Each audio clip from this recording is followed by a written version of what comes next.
to your bedtime story. Hopefully you can relax and obtain some quality undisturbed sleep tonight. But I've just noticed you are missing your friend. So if I may, let me tuck Mr. Prison Bar in bed with you. Just under the sheet there, so that you have a nighttime companion. Excellent. So, just having a little look at the story. A nighttime reading material. So, I know that you would like to hear about the crystalline lens in the human body. But first we need to locate the chapter. So looking at the contents, let's provide some illumination on the material. So we're looking for page 337.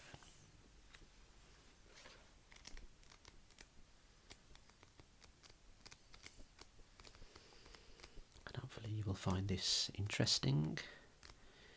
And if you find it monotonous, maybe even that will send you to sleep.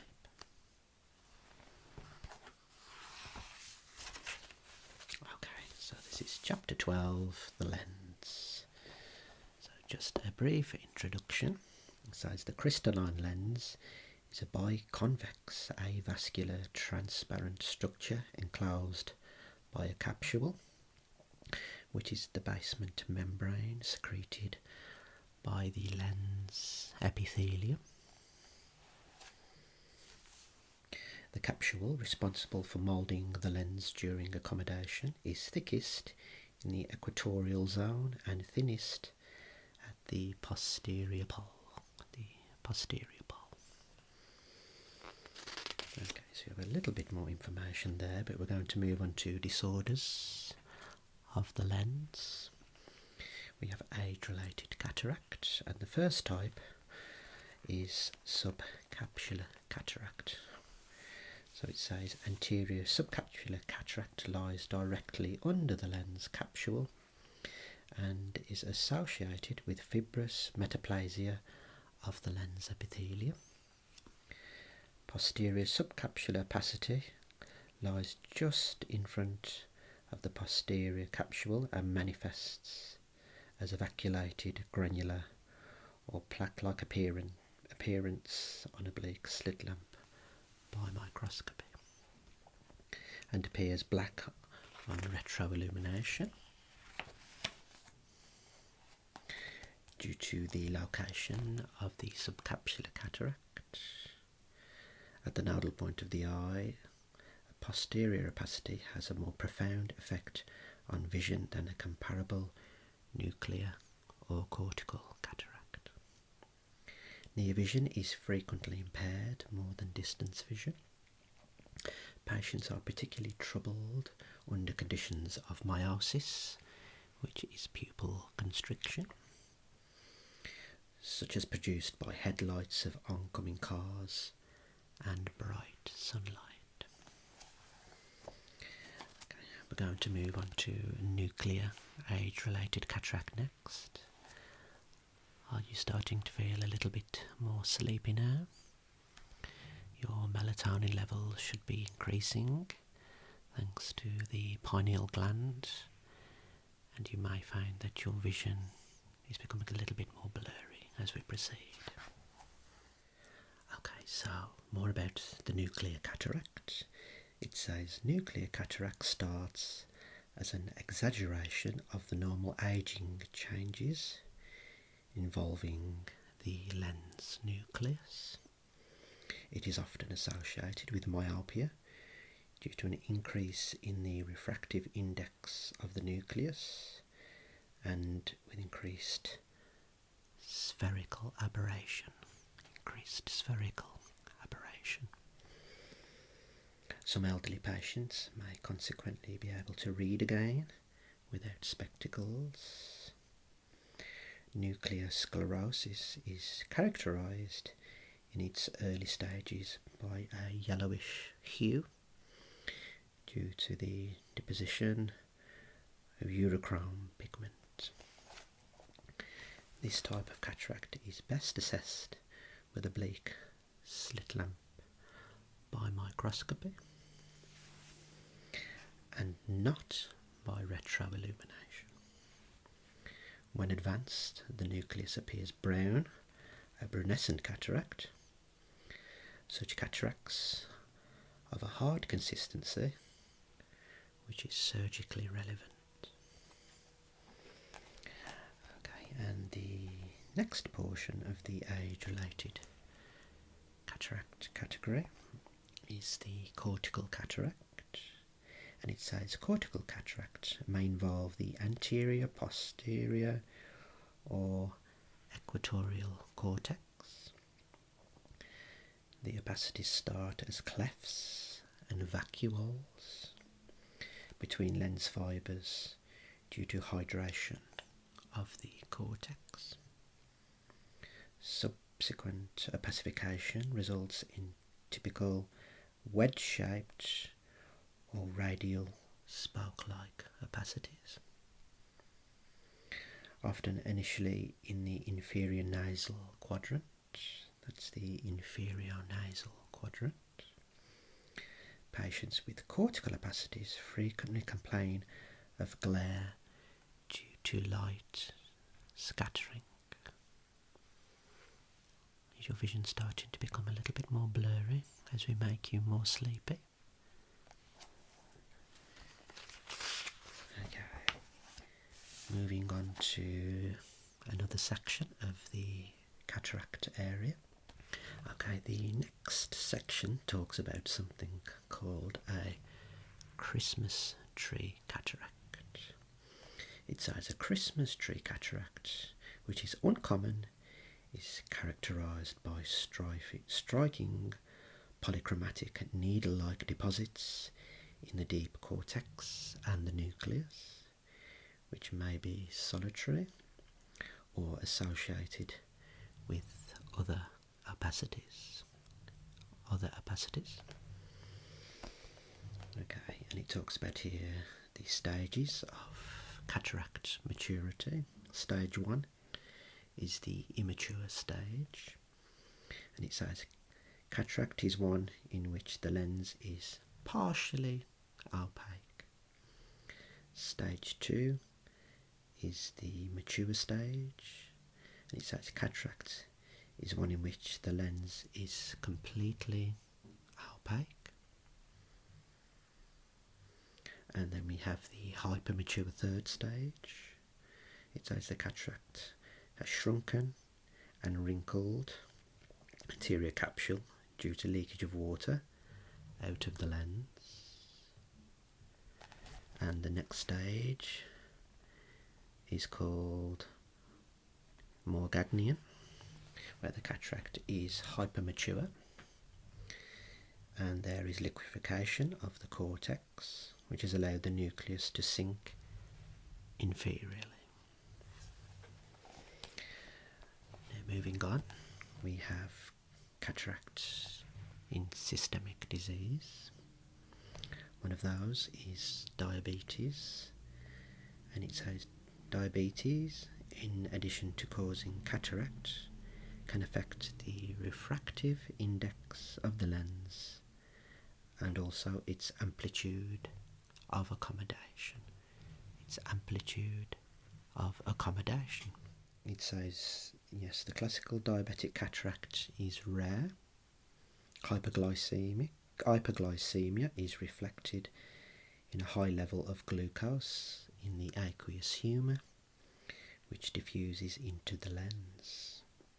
Here glucose is metabolized by aldose reductase into sorbitol, which then accumulates within the lens, resulting in secondary osmotic overhydration of the lens substance.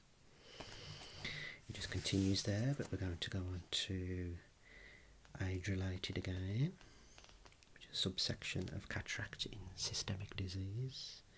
Age-related cataract occurs earlier in diabetes mellitus. Nuclear opacities are common and tend to progress rapidly. And some other conditions that can cause cataract, we have neurofibromatosis too.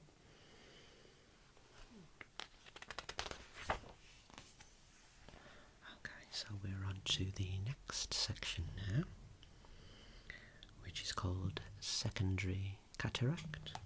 A secondary or complicated cataract develops as a result of some other primary ocular disease. One here being chronic anterior uveitis, and it says chronic anterior uveitis is the most common cause of secondary cataract. The incidence is related to the duration and activity of intraocular inflammation that results in prolonged breakdown of the blood aqueous or blood vitreous barrier. The use of steroids, topically and systemically, is also important.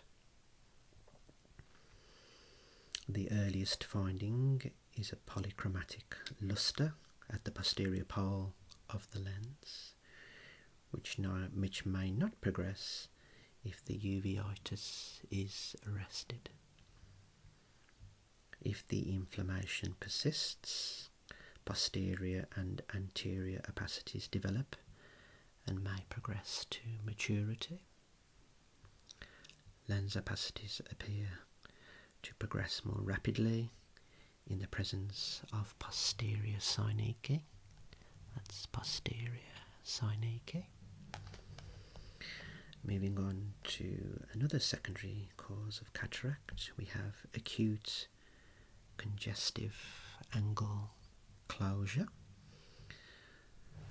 So acute congestive angle closure may cause small grey-white anterior subcapsular or capsular opacities within the pupillary area.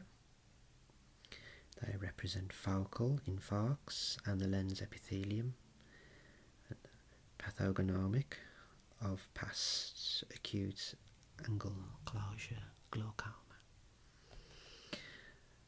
Another cause here is high myopia, so high short-sightedness.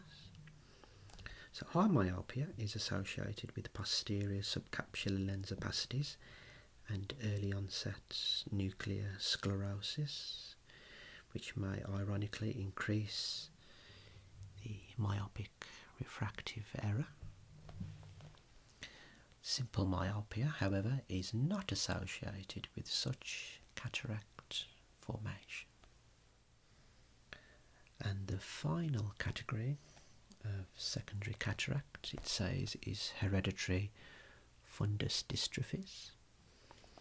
And hereditary fundus dystrophies, such as retinitis pigmentosa, Leber congenital amaurosis, gyrate atrophy and Stickler syndrome may be associated with posterior subcapsular lens opacities. Cataract surgery may occasionally improve visual acuity, even in the presence of severe retinal changes.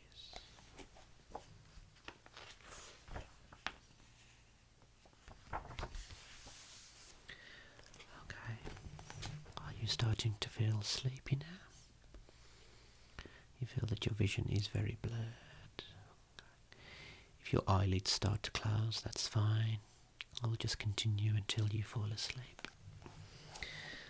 So the next category is management of age-related cataracts, pre-operative considerations, the indications for surgery.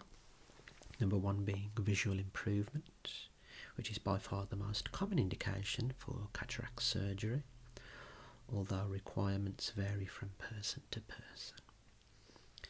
Surgery is indicated only if and when the cataract develops to a degree sufficient to cause difficulty in performing daily essential activities. It's going to reduce the light for you. Okay.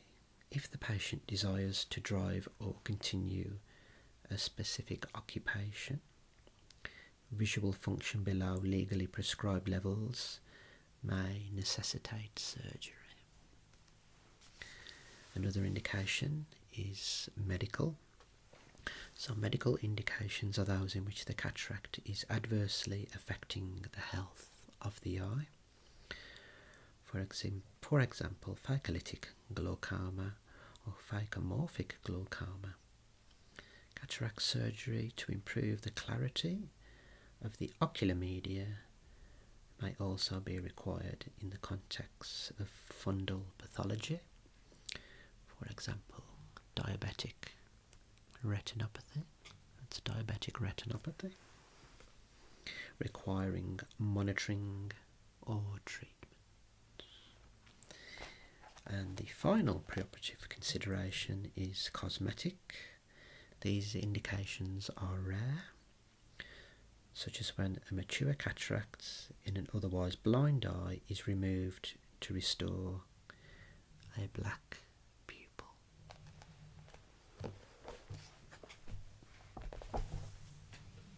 Okay, close your eyes now. Okay, the next category is preoperative evaluation. Apart from a general medical examination, a patient due to undergo cataract surgery requires a detailed and pertinent ophthalmic examination. The first being visual acuity, and it says although most patients will have visual acuity assessed during a Snellen chart, this is probably rather a crude approach, as only high contrast vision is tested, usually in a darkened room. Contrast sensitivity charts and or the use of a logMAR visual acuity measurement can give a better understanding of the quality of vision. Brightness acuity testing when a chart is viewed through a glare source also adds practical information about the patient's visual disability. Moving on, another preoperative evaluation is the cover test. This is a heterotropia may indicate amblyopia, which carries a guarded visual prognosis or the possibility of double vision, known as diplopia, if vision is improved. The third one is pupillary responses. Because a cataract never produces an afferent pupillary defect, its presence implies additional pathology which may influence the final visual outcome. Number 4, ocular adnexa,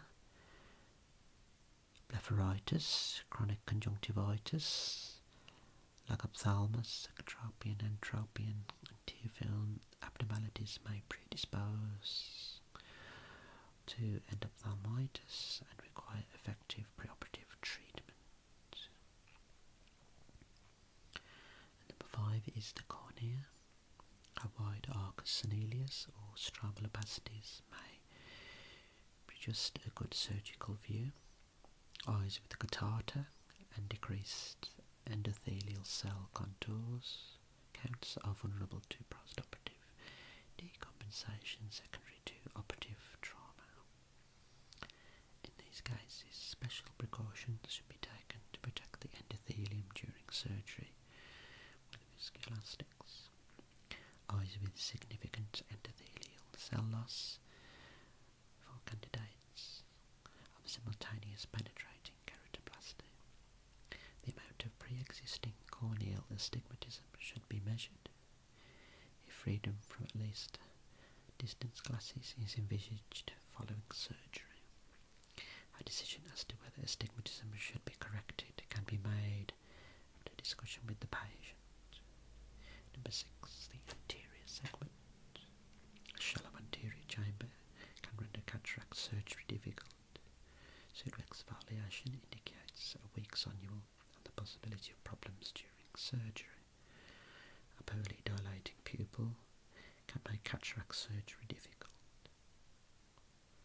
A poorly recognition of this allows intensive preoperative mydriatic drops, planned stretching of the pupil prior to capsular access, and intracameral injection of mydriatic. A A poor red reflex compromises the performance of the capsular axis. This can be overcome by staining the capsule with a dye such as stripe blue.